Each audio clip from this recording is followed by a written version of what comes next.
Record और Ragnarok के मांगा में तुम लोग का सुस्वागत है होमीज। बात इस प्रकार है कि जब मैंने रिकॉर्ड ऑफ रैग्नारोक के लास्ट वीडियो को एक्सप्लेन किया, उसके बाद सुबह को तुम्हारा भाई डेली भाई चेक करता था कि आज मांगा आया है, आज मांगा आया है। मतलब मैं ब्राउज करते करते ही चेक करता था कि मांगा आया है या नहीं। एंड 26 तारीख को जब मैंने चेक किया, फाइनली रिकॉर्ड ऑफ रैग्नारोक का मांगा आ गया। एंड चैप्टर का पहला पैनल देखते ही मैं भी लाइक, ये सब क्या हो रहा है, सारे लोग तो जानवर है लिटरली। भाई मेरा ऐसा रिएक्शन था लिटरली, मैं कोई बड़ा चढ़ा के नहीं बात कर रहा। बस वीडियो स्टार्ट करने से पहले पिछले वाले वीडियो में क्या हुआ था तुम लोगों को थोड़ा रिकैप करवा देता हूँ। पिछले वाले पार्ट में हमने साका तकिंदो की एंड ओडिन का बैटल विटनेस किया था। एंड पिछले वाले वीडियो के अंदर उतना बैटल उतना ज्यादा नहीं था, ज्यादातर हमने हिस्ट्रीज के बारे में बात किया था, लाइक प्राइमोडियल के हिस्ट्रीज, गोल्डनिर कौन है, ऐसा एक्सेट्रा। पिछले वाले वीडियो के अंदर हमें ये भी मालूम पड़ता है 4 पिलर्स के सील के पीछे सबसे ज्यादा हाथ तो गोल्डनिर का है, क्योंकि उसने ही उस ब्लैक होल को क्रिएट किया था। उस ब्लैक होल को क्रिएट करने की वजह से बहुत ही सारे प्राइमोडियल गॉड्स मर जाते हैं। एंड इसके बाद सारे प्राइमोडियल गॉड्स ये डिसाइड करते हैं कि 4 पिलर्स के हिस्ट्री को ये लोग इरेज कर देंगे, मतलब ये लोग वर्ल्ड के अंदर ये हिस्ट्री नहीं बताएंगे। एंड सारे प्राइमोडियल गॉड्स इससे एग्री थे, बट एक एक्सेप्शन था, मतलब गोल्डनिर इससे एग्री नहीं करता था। अकॉर्डिंग टू गोल्डनिर हिस्ट्री सब लोगों को मालूम होना चाहिए, क्योंकि हिस्ट्री अच्छा भी होता है एंड हिस्ट्री बुरा भी होता है। एंड इसके बाद ना मरने से लिटरली ये लोग इसको कैद कर देते हैं। ब्रो ये देख के मुझे बहुत ही ज्यादा गुस्सा आया था, जिसने भाई इस वर्ल्ड को डिस्ट्रॉय होने से बचाया। भाई एक जीनियस है वो, उसके बात के अंदर कुछ तो लॉजिक होगा, वो ऐसे बात नहीं करता। उसने भाई एक ग्रेट सील क्रिएट किया जिससे तुम 4 पिलर्स को कैद कर पाए।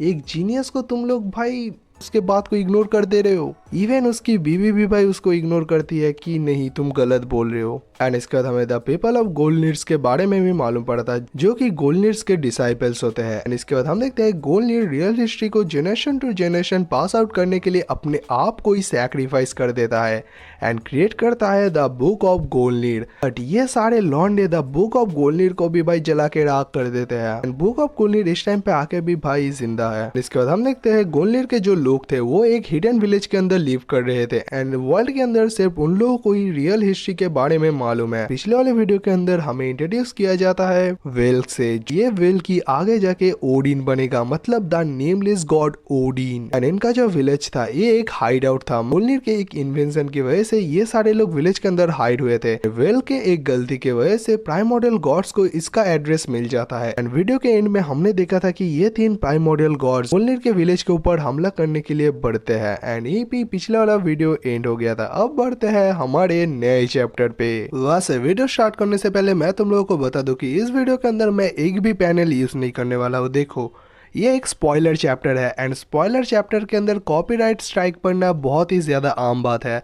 एंड तुम्हें पता है इस टाइम पे सारे ऑर्थर कितना ज्यादा स्ट्राइक मार रहे हैं स्पॉइलर चैप्टर के अंदर। देखो अगर वो लोग स्ट्राइक मारे तो मैं कुछ नहीं कर सकता, क्योंकि उन लोगों का उसका हक है कि मैं उनके आर्ट को भाई यूज़ कर रहा हूँ। इसलिए इस वीडियो के अंदर मैं ऐसे ऐसे कैरेक्टर को उठाऊंगा एंड तुम लोगों को मालूम पड़ जाएगा मैं किसकी बात कर रहा हूँ। मेरा काम है समझाना, जो मैं तुम लोगों को खतरनाक वे में समझा दूंगा उसकी चिंता तुम लोग मत लियो। एंड ऐसा मत सोचना कि जो लंबे वीडियोस होंगे उसके अंदर भी मैं पैनल नहीं यूज़ करूंगा। लंबे वीडियोस के अंदर मैं पैनल यूज़ कर दूंगा, उसकी चिंता तुम मत लो। बट ये एक नया चैप्टर है, इसके अंदर मैंने पैनल यूज़ किया तो भाई कॉपीराइट बनने का चांस 110% है। Enjoy this video. ये जो चैप्टर है ये बहुत ही खतरनाक वे में स्टार्ट होता है। यहाँ पे पहले हम वेल्क को देखते हैं जिसका हालत इस टाइम पे आके बहुत ही ज्यादा बुरा होता है। एंड दूसरी तरफ जब हम विलेज को देखते हैं, विलेज पूरा जल रहा था, लिटरली चारों तरफ आग ही आग था, मतलब प्राइमोडियल गॉड्स ने ऑलरेडी तांडव स्टार्ट कर दिया है। एंड इसके बाद जब हम विलेज के अंदर आते हैं हम देखते हैं ये 3 प्राइमोडियल गॉड्स ब्रूटली सारे लॉन्डो को मारे जा रहा है। कभी किसी के बॉडी को पूरा काट दे रहा है, कभी किसी को लेजर बीम देके चेस्ट के इस पार से उस पार। भाई भाई कितना ब्रूटली मार रहा है। काश मैं तुम लोगों को पैनल दिखा सकता। ये चीज देख के वेल्क बहुत ही ज्यादा इमोशनल हो जाता है, जहाँ पे वेल्क बोलता है तुम लोग रुक जाओ, बट इस टाइम पे वो कुछ भी नहीं कर सकता। एंड दूसरी तरफ हम देखते हैं ये भाई कुछ अलग ही लेवल में मचा रहे हैं। ये प्राइमोडियल गॉड्स पहले एक लॉन्डे के सिर को धड़ से अलग कर देता है, दूसरे लॉन्डे को लिटरली गोजो की तरह बीच से काट देता है, तीसरे लॉन्डे को जला के राख कर दिया। एंड ये सारी चीज देख के मैं भी लाइक भाई मैं सच में रिकॉर्ड ऑफ रैग्नारॉक देख रहा हूँ क्या? इसके बाद हम वेल्क पे आते हैं जहाँ पे वेल्क बोलता है मैं तुम लोगों की मदद करना चाहता हूँ, मैं ओल्ड मैन फील्ड्स एंड उसके साथ सारे लॉन्डो की मदद करना चाहता हूँ।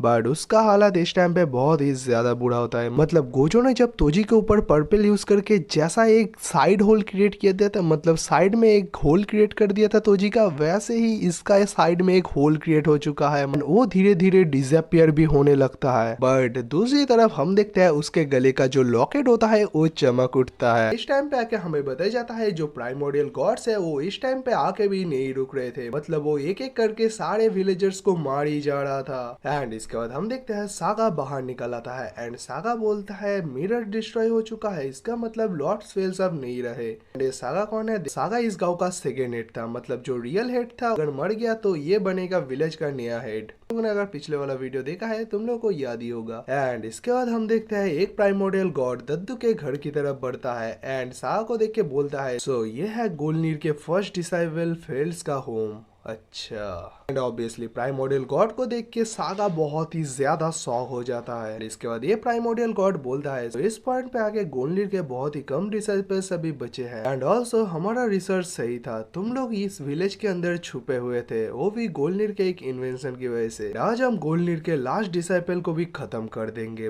बस। इसके ये सारे बातें सुनने के बाद सागा बोलता है सो इसका मतलब तुम एक प्राइमोर्डियल गॉड हो? सागा बोलता है सो जो लोग रियल हिस्ट्री को छुपाएंगे तुम सारे लोगों को मार दोगे लिटरली, तुम वॉल के अंदर से इन सब चीजों को छुपा क्यों रहे हो? एंड इसके बाद सागा जो बोलता है लिटरली ये एक सही बात होता है, जहाँ पे सागा बोलता है तुम्हारे एंड 4 पिलर्स के बीच में कोई भी फर्क नहीं है। एंड इस पॉइंट पे आके ये सही है क्योंकि भाई जहाँ पे 4 पिलर्स तांडव मचा रहे होते हैं इस पॉइंट पे आके ये लोग पूरे विलेज को डिस्ट्रॉय कर रहे होते हैं। एंड इसके ये बात खत्म करते ही जो प्राइमोर्डियल गॉड था वो लिटरली इसके गले को काट देता है ब्रो, लिटरली।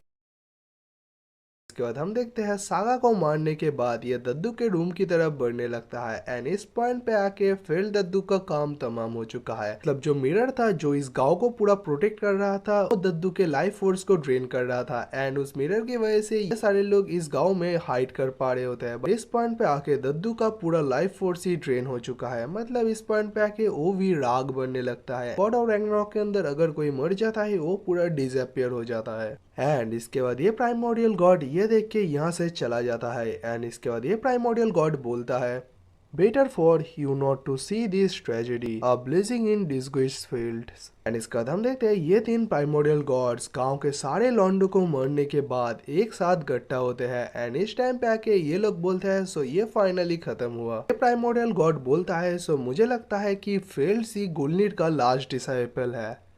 एंड ऑल्सो मुझे ऐसा नहीं लगता कि हमने देखा है कि सीरीज के अंदर साकाता किंतो ही बोलता है कि मैंने भी गोलनीर के विल को इनहेरिट किया है एंड उसके हैंड में प्राइमोर्डियल गॉड्स का मार्क भी है। कुछ तो लोचा है जो हमें साकाता किंतो ही के पास्ट में मालूम पड़ेगा, ये तो ओडिन का पास्ट है। एंड इसके बाद ये प्राइमोर्डियल गॉड बोलता है सो क्या इसको खत्म किया जाए? एंड इसके बाद हम देखते हैं ये तीनों एक साथ आसमान में उड़ने लगते हैं एंड ये तीनों अपने लाइफ फोर्स का यूज करके एक खतरनाक स्पेल क्रिएट करते हैं। एंड ये जो स्पेल क्रिएट कर रहे हैं ये बहुत ही ज्यादा डिस्ट्रक्टिव है। इस स्पेल को क्रिएट करते हुए इन लोगों का बहुत ही ज्यादा लाइफ फोर्स ड्रेन हो रहा है एंड इस स्पेल को पूरा क्रिएट करने के बाद ये सिर्फ इस स्पेल को जमीन में गिरा देता है एंड जमीन पे ये गिराने से एक बहुत ही खतरनाक डिस्ट्रक्शन होता है जिससे भाई पूरा गांव तबाह हो जाता है। चलिए भाई मिनटों में पूरा गांव तबाह हो गया। पावर कुछ अलग ही लेवल पे नहीं है क्या भाई? चुटकी मार रहे हैं सब कुछ गायब हो जा रहे हैं। एक बात सोचा था अगर ये लोग इतना स्ट्रांग है तो भाई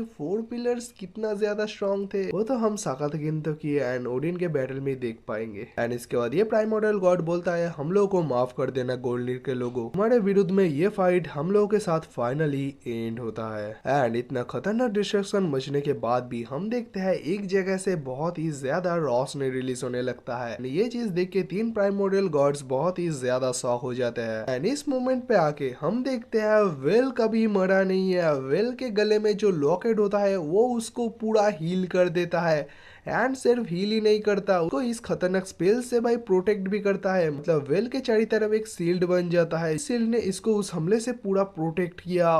एंड ये चीज देख के प्राइमोर्डियल गॉड्स पूरा शॉक हो जाते हैं। एंड इसके बाद हम देखते हैं ये 3 प्राइमोर्डियल गॉड स्पीड में भाई वेल के ऊपर रश करने के लिए बढ़ते हैं, बट इन्होंने अपना लाइफ फोर्स कुछ ज्यादा ही यूज कर लिया था, इसलिए ये लोग बढ़ने से पहले ही इन लोगों का अंदर जाता है। मतलब ये लोग डिसअपियर होने लगता है। मतलब इन 3 प्राइमोर्डियल गॉड्स का काम यही पे तमाम होता है। उसके बाद ये 3 प्राइमोर्डियल गॉड्स मरने से पहले बोलते हैं हम लोग को माफ कर देना, हम पूरे हिस्ट्री को इरेज नहीं कर पाए। इसके बाद हम आते हैं वेल्क पे, जहाँ पे वेल्क अपने आंखें खोलता है। एंड इस पॉइंट पे आके हम देखते हैं वेल्क के बॉडी में जो इंजरीज था वो पूरा हील हो चुका है।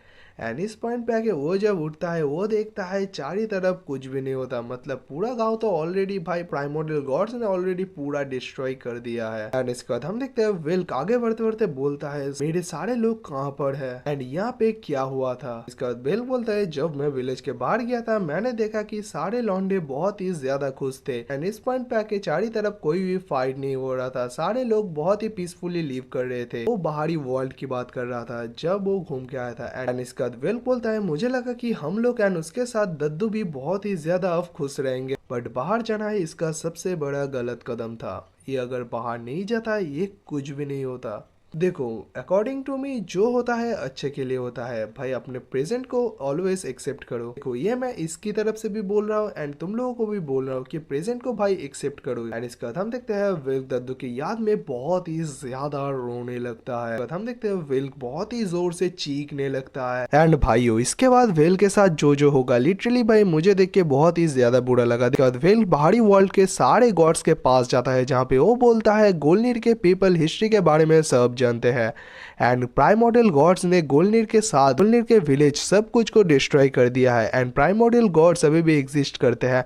मतलब ये सारे बातें वो बाहरी वर्ल्ड में सारे लॉन्डो को बता रहा था, बट कोई भी इसके बात को यकीन नहीं कर रहा था क्योंकि भाई जो फॉल्स हिस्ट्री है वो भाई बहुत ही खतरनाक वे में फैल गया है। मतलब सारे लॉन्डो को लगता है कि प्राइमोर्डियल गॉड्स बहुत ही पहले लीव करते थे एंड इस टाइम पे आके कोई भी प्राइमोर्डियल गॉड्स अभी जिंदा नहीं है। हिस्ट्री में तो 4 पिलर्स के बारे में कुछ बात ही नहीं किया गया है। एंड वेल के ये सारे बातें सुन के बहुत सारे गॉड्स बहुत ही ज्यादा चिढ़ जाते हैं एंड उसको पत्थर फेंक के मारते हैं। लिटरली एक बच्चे को पत्थर फेंक के मार रहा है कि भाई तू एक गार्बेज है, तुझे कुछ भी नहीं पता, तू क्या बोल रहा है। एंड वेल के इतना इफोर्ट करने के बाद भी कोई भी इसके बात को नहीं मान रहा था। एंड इस पॉइंट पे आके भाई ये बहुत ही ज्यादा इमोशनल हो जाता है एंड धीरे धीरे इसका हार्ट होलो होने लगता है। मतलब भाई ये इविलनेस की तरफ बढ़ने लगता है। ऐसे करते करते हम देखते हैं वेल बड़ा भी हो जाता है, बट इस पॉइंट पे आके भी वो भाई हिस्ट्री को बताई जा रहा था एंड इस पॉइंट पे आके भी उसकी बात कोई भी नहीं मान रहा था। वेल्क दद्दू को याद करते हुए बोलता है वो सारे पीसफुल डेज, वो सारे स्माइल, उन सारे चीजों को मैं अब कभी भी नहीं देख सकता। एंड सारे लोग कह रहे हैं कि ये सब झूठ है। एंड इसके बाद से ये लिटरली सारे लोगों को वर्ल्ड के अंदर सारे लोगों को हेट करने लगता है। एंड इसके बाद हमें बताया जाता है his deep despair turn to dark ambition. इस पॉइंट पे आके ये पूरा इविलनेस की तरफ बढ़ चुका है। इसके बाद वेल्क बोलता है I am the Lord of madness, I am the Lord of darkness, मैं पूरे वर्ल्ड को डिस्ट्रॉय कर दूंगा।